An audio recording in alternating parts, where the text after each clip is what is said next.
All right, so one last time for this year with Bill Blankenship, head football coach at Owasso, another state championship trip for the Rams, and another really good game against Bixby. This one goes down 31-17 to Bixby. But, Coach, this is 14-14 in the third. Mhm. Now, just tell me in those first three quarters, kind of take me through the flow of this game because I didn't get a chance to see it because of some family issues. But from what I Sure. heard and read, just a fantastic football game. Yeah, Rick, first of all, I couldn't be prouder of our guys. I thought the coaching staff and the players um, went into this game with a great mindset, a lot of confidence, a lot of security in the game plan and how we were going to go about it. Um, Bigsby certainly was Bigsby. They started off early on the first drive and put together some big plays and caught us in a matchup that was good on their part, and we didn't cover it very well, but they wind up getting a score on the first one, and certainly looked like, if you were just the fan looking at it, you're like, well, okay, here it goes again, kind of deal. Okay. Offensively, we put some things together, wound up having to give it back to them.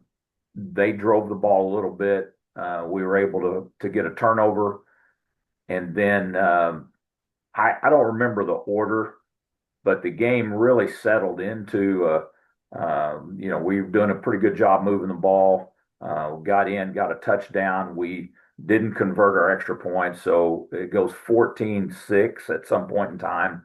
And then we're really playing good defense. We're really playing physical offense, defense. We're making plays. Tate Bethel, Julius Wilson, Drew Frankenfield's having a great game offensively. And I would think if you were a fan, it's probably a fun game to watch. So we go in at halftime down a score, but going to get the ball to come out and feel really good about it. Well, and then, as I said, 14-14 late. And one of the things you told me was get them on the ground. And after that Yeah, first drive, it sounds like that. The other thing that I read was this was one of the harder hitting games. And I asked yeah, Coach Montgomery, and he said, absolutely. A lot of pretty good contact out there, eh? yeah. It was just, I think, two good teams slugging it out, kind of a heavyweight deal. And people use that analogy all the time, but I think the physicality was a little bit old school. It was really good defensively, teams playing and making the other team have to really work to score. Mhm. Um, and so we get it to 14-14 early in the third quarter, and to do that, have to score and get a 2-point conversion. And we're playing really well. Momentum has changed a little bit.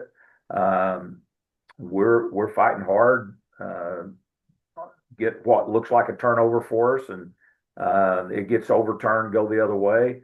They wind up getting a field goal out of the deal, so we're down three. We drive right down and are going in to score and get a tip pass that turns into an interception in the red zone. They wind up coming back and getting it, so they're up 10, and then we wind up a long drive in the fourth quarter, get down in the red zone, and know we got to have two scores. Had to make a decision of whether to go for the fourth down touchdown. We went ahead and kicked the field goal, knowing we got to get the ball back. Hit a pretty good onside kick. They filled it, get the ball back. We've still got a couple of timeouts. We've got to get a stop. And that's when Jason Mall broke loose and kind of put the game on ice for them in that moment. We got the ball, had another run at it, but down two scores at that point. It's an interesting point you make, and we talk about this on Bruce and I's broadcast all the time on Tulsa games, making that decision between the 3 and the 7. And Yeah, it's a feel of the moment. And I'm sure there are metrics because everybody's got a metrics books right. nowadays. But do you go as much by that, or Bill, are you really going by what your gut's telling you? Well, it's mostly gut for me because it's really a simple deal. I got to score twice, which means I got to get the ball back no matter what. And so we just got to score. And at that point, I thought, like, I think it was we were on the 4 or 5 yard line. Certainly, we could have thrown it in the end zone, but I thought taking we've got a really good kicker this year. Juan Razzo's had a great year, 8 of 10 in field goals. So he knocks it through, and now we're back to a one-score game.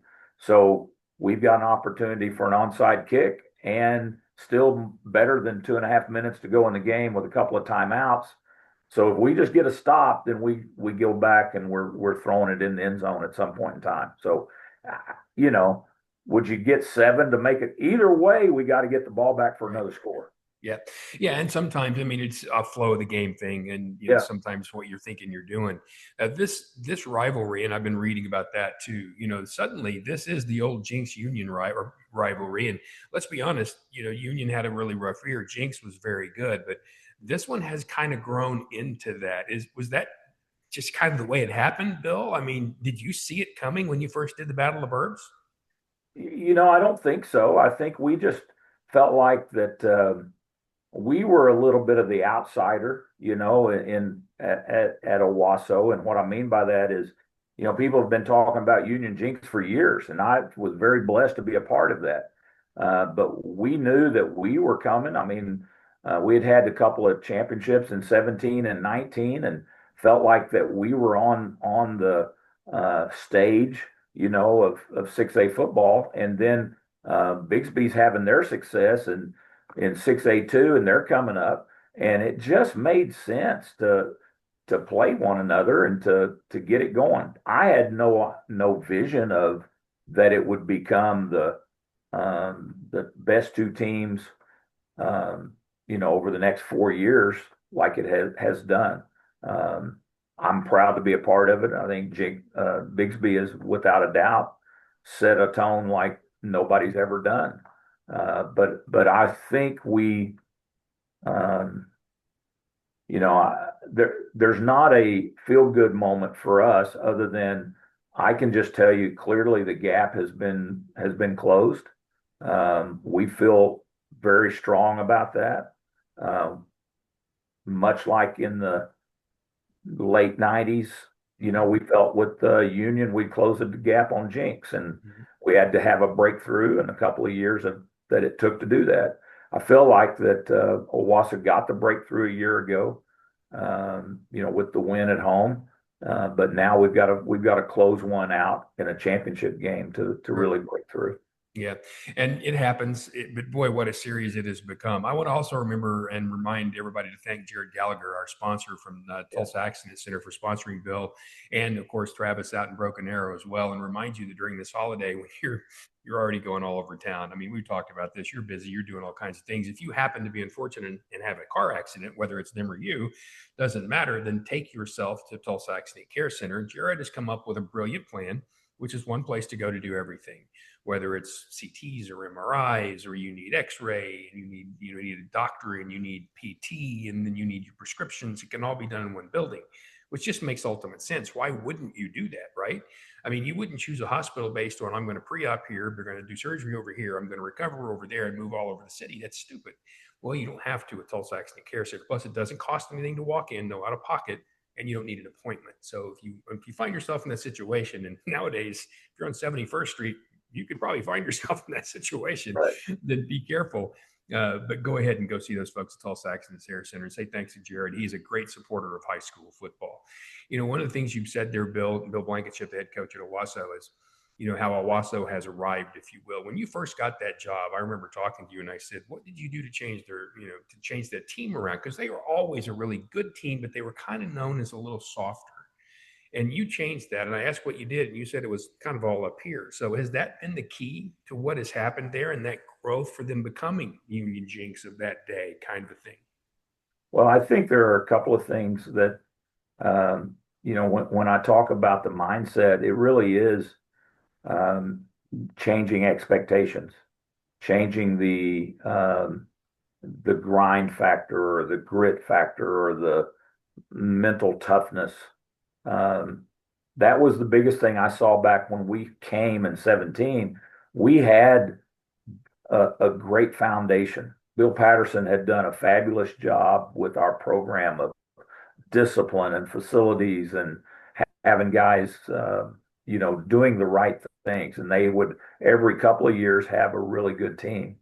Um, but the thing that I saw from the particular team I inherited was they didn't fight through adversity very well. I mean, we'd be really good if things were going well, but if something went bad, man, we just dropped our head and walked away. And that we started seeing that in the 7-on-7 and the other things we were doing as we were leading into the season. And it took us a while to teach our players to fight through to the next play. Don't let that negative thing spiral into multiple negatives. And that's easier said than done, but that's the beginning of what happened. And then just don't underestimate what, getting to see it means to younger players. Getting to see the guys in front of them go through and have winning and get to the state championships and win championships. That momentum is huge.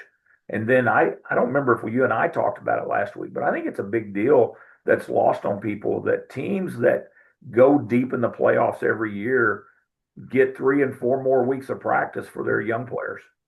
Um, it's kind of like the bowl idea in college. They always go, well, that's another 15 or 16 days we get that's not spring practice.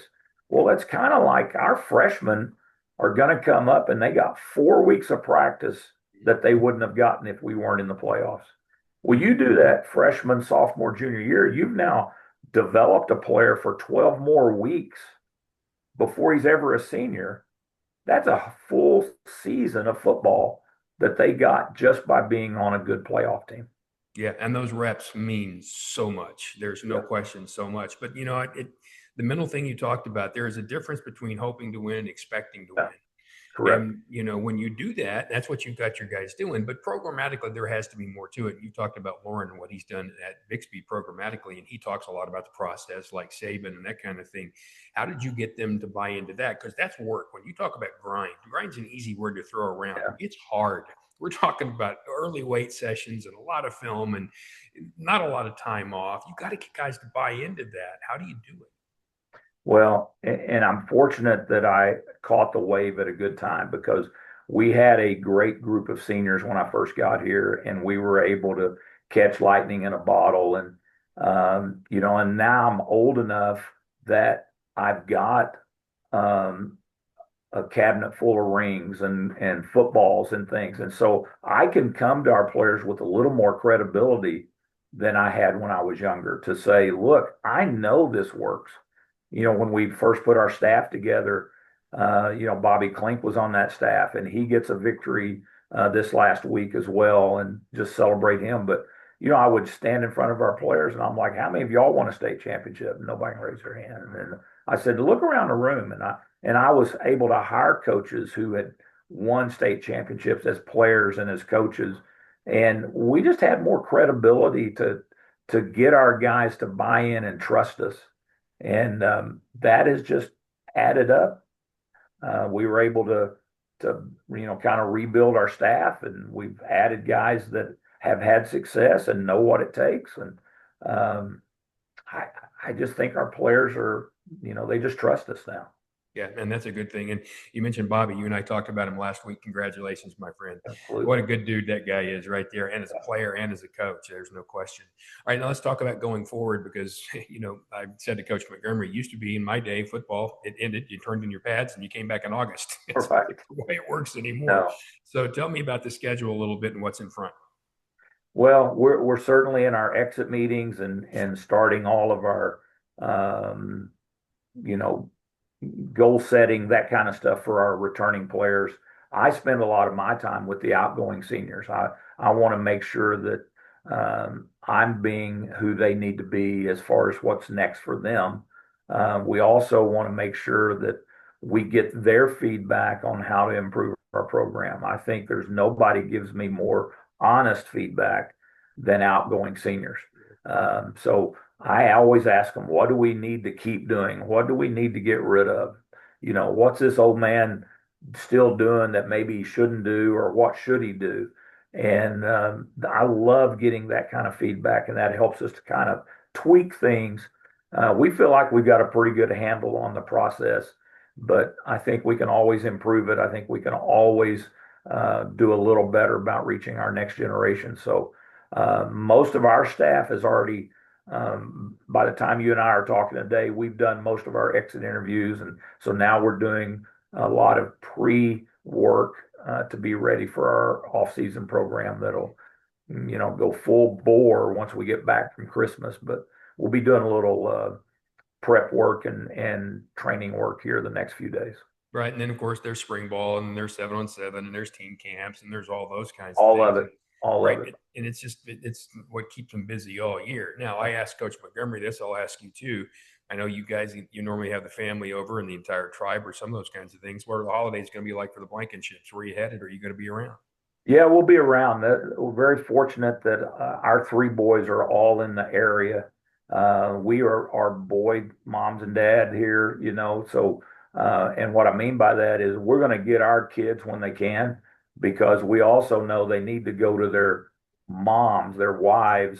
They need to go to their family. So they'll do that, but we'll have certainly some good time on the weekends and over the holidays, and just get to watch ball and eat. And that's pretty You good know, stuff. and everybody wants to do that. Trust me, I Yeah. get you on that. But when you want to get away kind of by yourself to relax, what do you want to do? Oh, I like the beach, man. I want to go. I want to get warm. Angie and I'll take a vacation in January. We'll get away. People don't understand that we've actually been working all summer, all during Labor Day, all during fall break, all during Thanksgiving break.